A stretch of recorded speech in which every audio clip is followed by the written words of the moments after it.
behavior would be, since at that time many airplanes were being built that did not control properly and did not behave well after they were finished. The idea was to simulate an aircraft with an analog computer. We took about a year to decide that any analog computer big enough to do that job would end up presenting you with a solution of its own idiosyncrasies rather than a solution of the problem at hand. Controlling the interrelationship of the component parts. Briefly, the three prime functions of the control program are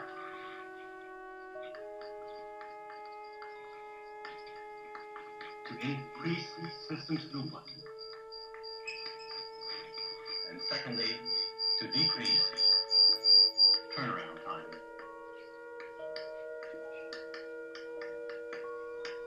And lastly,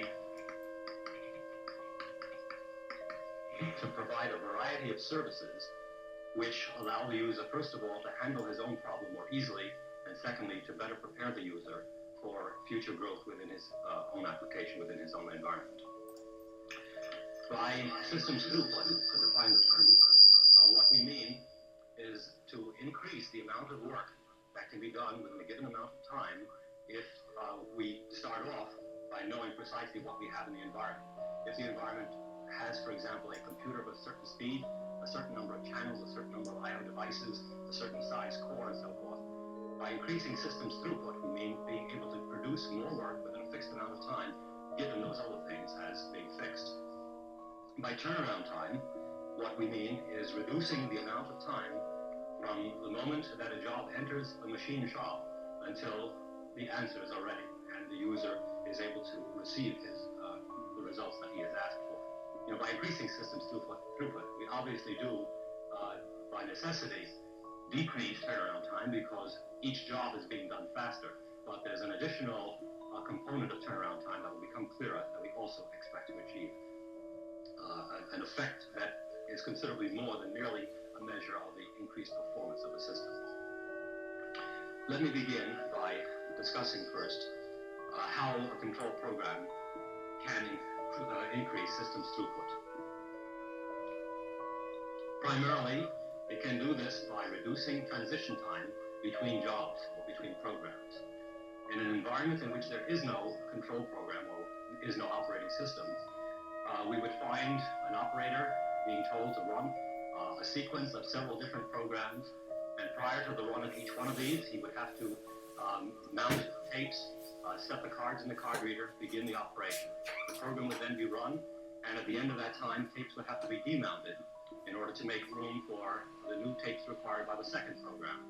There would be a considerable amount of time normally between program runs that is effectively wasted.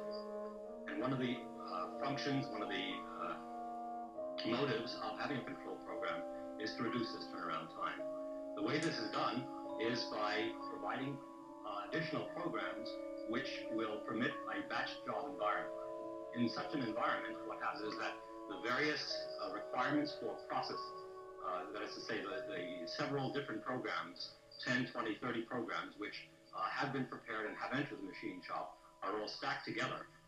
And under the control of one of the control programs, we process one and then another of these programs without operator intervention, except for the occasional necessity of mounting special input tapes. Normally, the specialized input and output that would be required in a non-operating system environment is eliminated or at least minimized.